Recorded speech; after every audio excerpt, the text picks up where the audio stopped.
जय किसान, जय जवान, जय किसान, बोलो भारत माता की, बोलो भारत माता की, बोलो भारत माता की। अमर रहे, अमर रहे, अमर रहे, अमर रहे, अमर रहे, अमर रहे, अमर रहे, अमर रहे, अमर रहे, अमर रहे,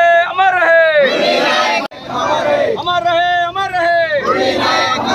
बोलो भारत माता की, बोलो भारत माता की, बोलो भारत माता की, बोलो भारत माता की। जय जय जवान, जय किसान, जय किसान, जय जवान।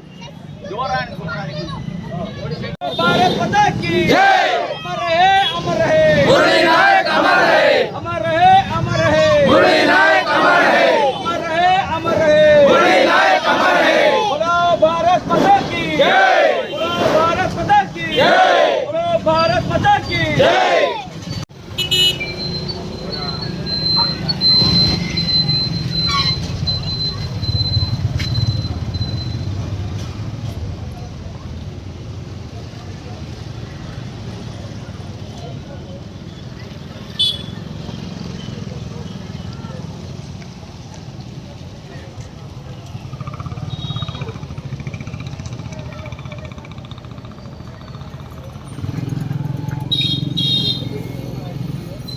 ತಾಲೂಕು ವಿರ್ಪಾಪುರ ತಾಂಡದ ಸೇವಾಲಾಲ್ ಸರ್ಕಲ್ನಲ್ಲಿ ನಾವೆಲ್ಲ ಬಂಜಾರ ಸಮಾಜದ ನಾನಾ ಸಂಘಟನೆಯವರೆಲ್ಲ ಸೇರ್ಕೊಂಡಿರೋದು ತಮಗೆಲ್ಲ ಗೊತ್ತಿರುವಂತೆ ಮೊನ್ನೆ ಏನು ಕಾಶ್ಮೀರದಲ್ಲಿ ಒಂದು ಪಹಲ್ಗಾಮ್ ಅಂತ ಒಂದು ಊರಲ್ಲಿ ನಮ್ಮ ಅಮಾಯಕ ಪ್ರವಾಸಿಗರ ಮೇಲೆ ಪಾಕಿಸ್ತಾನದ ಭಯೋತ್ಪಾದಕರು ನಡೆಸಿದ ಒಂದು ದಾಳಿಯಿಂದ ಸುಮಾರು 26 ಜನ ನಮ್ಮ ಅಮಾಯಕ ಪ್ರವಾಸಿಗರು ತಮ್ಮ ಪ್ರಾಣವನ್ನು ಕಳೆದುಕೊಂಡರು.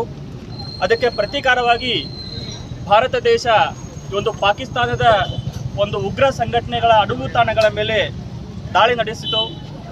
ಸುಮಾರು 9 ಉಗ್ರ ಅಡಗುತಾಣಗಳ ಮೇಲೆ ದಾಳಿ ನಡೆಸಿ 100ಕ್ಕಿಂತ ಹೆಚ್ಚು ಭಯೋತ್ಪಾದಕರನ್ನು ಕೊಂದು ಹಾಕಿತು. ಆ ಒಂದು ಆಪರೇಷನ್ ಸಿಂಧೂರ ಅನ್ನೋ ಒಂದು ಸೇನಾ ಮಿಲಿಟರಿ ಕಾರ್ಯಾಚರಣೆಯಲ್ಲಿ ಭಾರತ ಪಾಕಿಸ್ತಾನದ ಮೇಲೆ ಪ್ರತಿ ದಾಳಿ ನಡೆಸಿ ಏನು ನಮ್ಮ ಸೈನಿಕರು ಇವತ್ತು ವೀರ ಮರಣ ಹೊಂದಿದ್ರು, ಅವರಿಗೆ ಒಂದು ಶ್ರದ್ಧಾಂಜಲಿ ಸಿಗಬೇಕು, ಅವರೊಂದು ಆತ್ಮಕ್ಕೆ ಶಾಂತಿ ಸಿಗಬೇಕು ಅನ್ನೋ ದೃಷ್ಟಿಯಿಂದ ಇವತ್ತು ನಾವೆಲ್ಲ ಸೇರಿ ಇಲ್ಲಿ ಅವರಿಗೆ ಒಂದು ಗೌರವ ಸಮರ್ಪಣೆ ಮಾಡಲಿಕ್ಕೆ ಇವತ್ತು ನಾವೆಲ್ಲ ಇದ್ದೀವಿ. ವೀರ ಮರಣ ಹೊಂದಿದಂತಹ ಎಲ್ಲ ಒಂದು ಸೈನಿಕರಲ್ಲಿ ನಮ್ಮ ಬಂಜಾರ ಸಮಾಜದ ಕೂಡ ಒಬ್ಬ ಸೈನಿಕರಿದ್ದರು. ಅವರು ಆಂಧ್ರ ಪ್ರದೇಶ ರಾಜ್ಯದ ಸತ್ಯಸಾಯಿ ಜಿಲ್ಲೆಯ ಗೋರಂಟ್ಲಾ ಒಂದು ಮಂಡಲದ ಗಲ್ಲಿ ಎಂಬ ಒಂದು ತಾಂಡಾದವರು ನಿವಾಸಿ ಮುರಳಿ ವಿಜಯ್ ಅಂತೇಳಿ ಇವತ್ತು ತಮ್ಮ ವೀರ ಮರಣವನ್ನು ಹೊಂದಿದ್ದಾರೆ. ಅವರು ಒಂದು ಸಕಲ ಸರ್ಕಾರಿ ಗೌರವಗಳಿಂದ ಭಾರತೀಯ ಸೇನೆ ಹಾಗೂ ಆಂಧ್ರ ಪ್ರದೇಶ ಸರ್ಕಾರ, ಭಾರತ ಸರ್ಕಾರ ಒಂದು ಗೌರವ ಸಲ್ಲಿಸಿ ಇವತ್ತು ಅವ್ರದ್ದು ಒಂದೇನು ಅಂತ್ಯಕ್ರಿಯೆ ಆಗಿದೆ. ಅಂತಹ ಒಂದು ಸೈನಿಕರಿಗೆ ಇವತ್ತೇನು ಗಡಿಯಲ್ಲಿ ನಿಂತ್ಕೊಂಡು ನಮಗೆಲ್ಲ ಏನು ದೇಶವನ್ನು ರಕ್ಷಣೆ ಮಾಡ್ತಾರೆ, ನಾವೆಲ್ಲ ಇವತ್ತು ನೆಮ್ಮದಿಯಾಗಿ ಇವತ್ತು ನಮ್ಮ ಊರುಗಳಲ್ಲಿ, ನಮ್ಮ ಸಿಟಿಗಳಲ್ಲಿ, ನಾವೆಲ್ಲ ನಮ್ಮ ರಾಜ್ಯಗಳಲ್ಲಿ ಇವತ್ತು ನಮ್ಮನ್ನೆಲ್ಲ ಕಾರುಬಾರು ಮಾಡ್ತಾ ಇದೀವಿ ಅಂತಂದರೆ ಇವತ್ತು ಅದಕ್ಕೆ ಮುಖ್ಯ ಕಾರಣ ನಮ್ಮ ಸೈನಿಕರು. ಇವತ್ತು ನಮ್ಮ ಗಡಿ ಭಾಗದಲ್ಲಿ ನಮ್ಮ ಸೈನಿಕರು ಇಲ್ಲದೆ ಹೋದರೆ ನಾವೆಲ್ಲ ಹೆಂಗಿರ್ತೀವಿ ಅಂತ ಊಹಿಸ್ಲಿಕ್ಕೆ ಕೂಡ ಸಾಧ್ಯ ಇಲ್ಲ. ನಾನಾ ತರಹದ ಭಯೋತ್ಪಾದಕರ ದಾಳಿಗಳು ನಡೀತವೆ, ವೈರಿ ದೇಶಗಳ ದಾಳಿಗಳು ನಮ್ಮ ಮೇಲೆ ನಡೀತವೆ. ಇವತ್ತು ನಾವೆಲ್ಲ ನೆಮ್ಮದಿಯಿಂದ ಜೀವನ ಮಾಡ್ತಿರೋದಕ್ಕೆ ನಮ್ಮ ಸೈನಿಕರೇ ಕಾರಣ ಅಂತ ಹೇಳ್ತಾ ಇವತ್ತೇನು ಈ ನಮ್ಮ ಸೇವಾಲಾಲ್ ಸರ್ಕಲ್ನಲ್ಲಿ ಇವತ್ತು ನಾವೆಲ್ಲ ಸೇರಿಕೊಂಡು ವೀರ ಮರಣವನ್ನು ಒಪ್ಪಿದ ಸೈನಿಕರಿಗೆ ಶ್ರದ್ಧಾಂಜಲಿ ಸಲ್ಲಿಸಲಿಕ್ಕಿದ್ದೀವಿ. ಆದ ಕಾರಣ ನಾವೆಲ್ಲರೂ ಸೇರಿ ಒಂದು ನಿಮಿಷ ಅವರ ಆತ್ಮಕ್ಕೆ ಶಾಂತಿ ಸಿಗಲಿ ಅಂತೇಳಿ ಮೌನಾಚರಣೆ ಮಾಡೋಣ. ಮೌನಾಚರಣೆ ಈಗ ಪ್ರಾರಂಭವಾಗುತ್ತದೆ. ಭಾರತ ಸರ್ಕಾರ ನಮ್ಮ ಏನು ಉಗ್ರರ ಮೇಲೆ, ನಮ್ಮ ವೈರಿಗಳ ಮೇಲೆ ಸದಾ ಅವರ ಒಂದು ಪ್ರತೀಕಾರ ತೀರಿಸಿಕೊಳ್ಳಿಕ್ಕೆ ರೆಡಿ ಇರ್ತದೆ.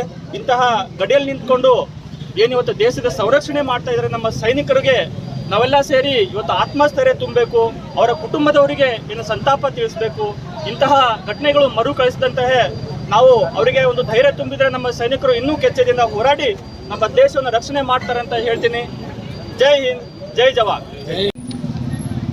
ವೀರಮರಣ ಹೊಂದಿರುವ ಬಂಜಾರ ಸಮಾಜ ಭಾರತಾಂಬೆ ಹೆಮ್ಮೆಯ ಪುತ್ರ ಮುರಳಿ ನಾಯಕ ಹಾಗೂ ಹಲವಾರು ಯೋಧರ ಪ್ರಾಣ ತ್ಯಾಗವನ್ನು ಸ್ಮರಿಸುತ್ತಾ ಆ ಎಲ್ಲ ಯೋಧರ ಏನು ಪ್ರಾಣ ತ್ಯಾಗಕ್ಕೆ ಭಾವಪೂರ್ಣ ಶ್ರದ್ಧಾಂಜಲಿ ಸಲ್ಲಿಸುತ್ತಾ ಅವರ ಕುಟುಂಬಕ್ಕೆ ಆ ನೋವನ್ನು ಭರಿಸುವ ಶಕ್ತಿಯನ್ನು ನೀಡಲಿ ಅಂತ ಈ ಮೂಲಕ ಪ್ರಾರ್ಥಿಸಿದ. ಏನು ಸ್ವತಂತ್ರ ರಾಷ್ಟ್ರ ಏನು ನಮ್ಮ ನೆರೆಯ ಪಾಕಿಸ್ತಾನವು ಈಗೆಲ್ಲ ಸುಮಾರು ವರ್ಷಗಳಿಂದ ನಮಗೆ ಇದೇ ರೀತಿ ಕಾಡ್ತಾನೆ ಬರ್ತಾ ಇದೆ. ಅಂದರೆ ಆ ಶತ್ರು ರಾಷ್ಟ್ರ ಗೊತ್ತಿರಬೇಕು ಈ ಸಲ ಏನು ಅವ್ರಿಗೆ ಆಗಿರುವಂಥ ಶಿಕ್ಷೆ. ಯಾಕಂದರೆ ಮುಂಚೆ ಇರುವಂಥ ಭಾರತ ಈಗಿಲ್ಲ. ಭಾರತ ದೇಶ ಅತ್ಯಂತ ಆಧುನಿಕ ಯುದ್ಧ ವಿಮಾನಗಳು, ಅತ್ಯಂತ ಸಾಮಗ್ರಿಗಳನ್ನು ಹೊಂದಿರುವಂಥ ರಾಷ್ಟ್ರ. ಯಾಕಂದರೆ ಇದೇ ರೀತಿ ಏನಾರ ಅವರು ಕರಮತ್ತು ಮಾಡ್ತಾ ಇದ್ದರೆ ಮುಂದೊಂದು ದಿನ ಇಡೀ ಭೂಪಟದಲ್ಲಿ ಪಾಕಿಸ್ತಾನ ಎಂಬ ಒಂದು ದೇಶನೇ ಇರಲ್ಲ. ಆ ರೀತಿ ತಕ್ಕ ಶಾಸ್ತಿ ಮಾಡುವಂಥ ದೇಶ ಮುಂಚೂಣಿ ನಡೆಸ್ತಿರುವಂಥ ನಾಯಕರಿದ್ದಾರೆ. ಅದನ್ನು ಪರಿಗಣನೆ ತಗೋಬೇಕು. ಹಾಗೂ ಇಲ್ಲಿಂದ ಭಾರತ ದೇಶದಲ್ಲಿರುವಂಥ ಯುವಕರು ಏನು ನಮಗೆ ಇವತ್ತು ಸುಖವಾಗಿ ನಾವು ಇರ್ತೀವಿ ಅಂದರೆ ಯೋಧರ ಮುಖ್ಯ ಕಾರಣ. ಹಾಗೂ ಮುಂದೆ ನಾವು ಬರುವಂಥ ದಿನಗಳಲ್ಲಿ ದೇಶಭಕ್ತಿ ನಾವು ಮೊದಲು ಅಳವಡಿಸ್ಕೊಳ್ಬೇಕು.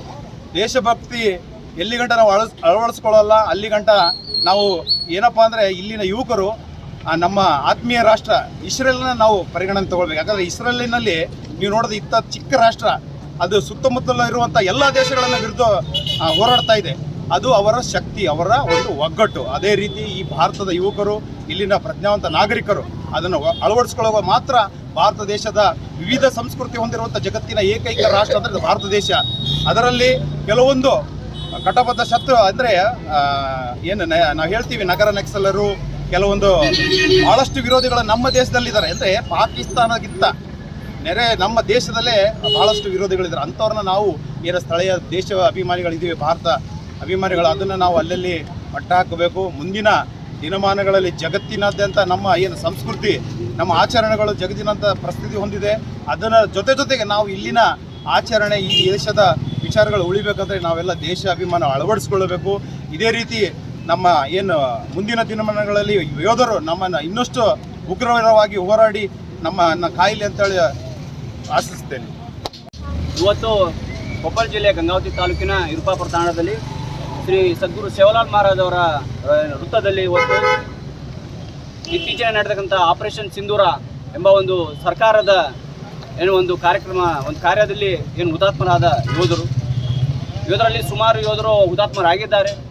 ವಿಶೇಷವಾಗಿ ನಮ್ಮ ಬಂಜಾರ ಸಮಾಜದ ಮುರಳಿ ನಾಯಕನವರು ಒಂದು ಚಿಕ್ಕ ವಯಸ್ಸಿನ 23 ವರ್ಷದ ಯುವಕ ತಮ್ಮ ತಂದೆ ತಾಯಿಗೆ ಒಂದು ಮಾತನ್ನು ಹೇಳಿದ್ದಂತೆ, ಅಮ್ಮ ನಾನು ಜಮ್ಮು ಕಾಶ್ಮೀರದಲ್ಲಿ ನಾನು ಕಾರ್ಯ ಮಾಡ್ತಾ ಇಲ್ಲ, ನಾನು ಮಾಡ್ತಾ ಇರೋದು ಪಂಜಾಬಲ್ಲಿ ಅಂತ ಸುಳ್ಳು ಮಾತನ್ನು ಹೇಳಿ ಯುದ್ಧಕ್ಕೆ ಹೊರಡಿದ್ದೆ ನಾನು. ಆದರೆ ಅದು ಸತ್ಯ ಇದ್ದಿದ್ದು ಜಮ್ಮು ಕಾಶ್ಮೀರದಲ್ಲಿ ಡ್ಯೂಟಿ ಮಾಡ್ತಾ ಇದ್ದಾನೆ ಅನ್ನೋ ಒಂದು ಮಾತು. ಏನಪ್ಪ ಅಂತಂದರೆ ಇವತ್ತಿನ ಈ ಯೋಧರು ತಮ್ಮ ಜೀವನವನ್ನು ಅರ್ಪಣೆ ಮಾಡಿದ್ದಾರೆ. ಈ ಸಮಾಜಕ್ಕೆ ಒಂದು ದೊಡ್ಡ ಒಂದು ಮಹತ್ವವಾದ ಸಂದೇಶವನ್ನು ಕೊಟ್ಟೋಗಿದ್ದಾರೆ. ಆಪರೇಷನ್ ಸಿಂಧೂರ ಬರೀ ನಮ್ಮ ಒಂದು ಸಮಾಜಕ್ಕಲ್ಲದೆ ನಮ್ಮ ದೇಶಕ್ಕೆ ಬಹಳ ದೊಡ್ಡ ಈಗ ಒಂದು ತಿರುವು ಪಡೆತಕ್ಕಂಥ ಆಪರೇಷನ್ ಸಿಂಧೂರ. ನೆರೆಯ ಪಾಕಿಸ್ತಾನ ಏನೇನು ಕುತಂತ್ರಗಳನ್ನು ಮಾಡ್ತಾ ಇದೆ ಅನ್ನೋದು ಈಗಾಗಲೇ ಎಲ್ಲರಿಗೂ ತಿಳಿದ ವಿಷಯ. ಹಾಗಾಗಿ ನಮ್ಮ ಈ ದೇಶವನ್ನು ರಕ್ಷಣೆ ಮಾಡುವಂಥ ಕೆಲಸ ನಮ್ಮ ಎಲ್ಲ ಯುವಕರು ಮಾಡಬೇಕು. ಆದರೆ ಕೆಲವು ಕಡೆಗಳಲ್ಲಿ ಅದೇ ನಮ್ಮ ಭಾರತ ದೇಶದಲ್ಲಿ ನಮ್ಮ ಸ್ನೇಹಿತರು ಮಾನವರು ಹೇಳಿದ ಹಾಗೆ ನಮ್ಮ ದೇಶದಲ್ಲೇ ಹಿತಶತ್ರುಗಳಿದ್ದಾರೆ. ನಮ್ಮ ದೇಶದಲ್ಲೇ ನಮ್ಮ ಪಕ್ಕದಲ್ಲೇ ಅಂತ ಹೇಳ್ತೀವಿ, ಪಕ್ಕದಲ್ಲೇ ನಮ್ಮ ಭಯೋತ್ಪಾದಕರಿದ್ದಾರೆ. ಭಯವನ್ನು ಯಾರು ಉತ್ಪಾದನೆ ಮಾಡ್ತಾರೆ ಅವರೇ ಭಯೋತ್ಪಾದಕರು. ಉದಾಹರಣೆಗೆ ನೀವು ನೋಡಿರಬಹುದು, ಸಾಮಾಜಿಕ ಜಾಲತಾಣದಲ್ಲಿ ಪಾಕಿಸ್ತಾನದ ಬಾವುಟವನ್ನು ರಸ್ತೆಯ ಮೇಲೆ ಅಂಟಿಸಿ ಹಾಕಿದರೆ ಆ ಒಂದು ಬಾವುಟವನ್ನು ಸುರಕ್ಷಿತ ಮಾಡಲಿಕ್ಕಾಗಿ ಆ ಬಾವುಟವನ್ನು ತೆರವುಗೊಳಿಸ್ತಕ್ಕಂಥ ಹೆಣ್ಮಕ್ಕಳು ಹಾಗೂ ಯುವಕರು ನಾವು ನೋಡಿದ್ದೇವೆ. ಆದರೆ ಅದೇ ನಮ್ಮ ಭಾರತ ದೇಶದ ಬಾವುಟವನ್ನು ಪಾಕಿಸ್ತಾನದಲ್ಲಿ ಬೆಂಕಿ ಹಾಕಿ ಸುಡ್ತಾ ಇದ್ದಾರೆ. ಇಲ್ಲೇ ಗೊತ್ತಾಗುತ್ತೆ ನಮ್ಮ ದೇಶದಲ್ಲಿ ನಾವು ಯಾವ ರೀತಿ ದೇಶಾಭಿಮಾನವನ್ನು ಹೊಂದ್ತೀವಿ ಅನ್ನೋದು ಗೊತ್ತಾಗುತ್ತೆ, ಕಣ್ಣಿಗೆ ಕಾಣುತ್ತೆ. ಹಾಗಾಗಿ ನಮ್ಮ ದೇಶದಲ್ಲಿ ದೇಶಾಭಿಮಾನ ಬಹಳ ಮುಖ್ಯ. ಈ ದೇಶಾಭಿಮಾನ ಇಲ್ಲ ಅಂತಂದರೆ ಈ ರೀತಿ ಬಹಳ ಸೈನಿಕರು ಹುತಾತ್ಮರಾಗುವುದು ಅದು ಅನಿವಾರ್ಯ. ಈ ದೇಶ ಉಳಿಬೇಕು ಅಂತಂದರೆ ಹುತಾತ್ಮ ಆಗೋದು ಅನ್ನೋ ಆತ್ಮಾರ್ಪಣೆ ಮಾಡ್ಕೊಳ್ಳೋದು ಅದು ನಡೆದು ಬಂದಕ್ಕಂಥ ಒಂದು ವಿಚಾರ. ಇನ್ನುವರೆಗಾದರೂ ಈ ಆಪರೇಷನ್ ಸಿಂಧೂರ 3 ರಿಂದ 4 ದಿನಗಳು ಕಳೆದಿವೆ. ಮತ್ತು ಈಗ ಏನು ಕದನ ವಿರಾಮ ಘೋಷಣೆ ಆಗಿದೆ. ಈ ಕದನ ವಿರಾಮದಲ್ಲಿಯೂ ಸಹಿತ ಪಾಕಿಸ್ತಾನ ಮತ್ತೆ ತನ್ನ ಒಂದು ನರಿಬುದ್ಧಿಯನ್ನು ತೋರಿಸಿದೆ. ಮುಂದಿನ ದಿನಮಾನಗಳಲ್ಲಿ ಈಗಿರತಕ್ಕಂಥ ಸರ್ಕಾರ ಅವರಿಗೆ ಮತ್ತೆ ತಕ್ಕ ಪಾಠವನ್ನು ಕಲಿಸುತ್ತೆ. ಹಾಗೂ ಏನು ಪಾಕ್ ಆಕ್ರಮಿತ ಕಾಶ್ಮೀರ ಮತ್ತೆ ಈ ಭಾರತ ದೇಶದ ಒಂದು ಅಂಗವಾಗಿ ಅದು ಒಳಗಡೆ ಬರುತ್ತೆ ಅಂತ ಹೇಳಿ ನಾವು ಈ ಸರ್ಕಾರದಲ್ಲಿ ವಿಶ್ವಾಸ ಇಡುತ್ತಾ ಈ ಒಂದು ಘಟನೆಯಲ್ಲಿ ಏನು ಹುತಾತ್ಮರಾಗಿದ್ದಂಥ ಮುರಳಿ ಅವರಿಗೆ ಹಾಗೂ ಅವರ ಎಲ್ಲ ಸಹಪಾಠಿಗಳಿಗೆ ಅವರ ಆತ್ಮಕ್ಕೆ ಶಾಂತಿ ಸಿಗಲಿ ಅಂತೇಳಿ ನಮ್ಮ ಎಲ್ಲ ಬಂಜಾರ ಸಮಾಜದ ಮುಖಾಂತರ ಅವರಿಗೆ ನಾವು ಮನವಿ ಮಾಡ್ತೀವಿ.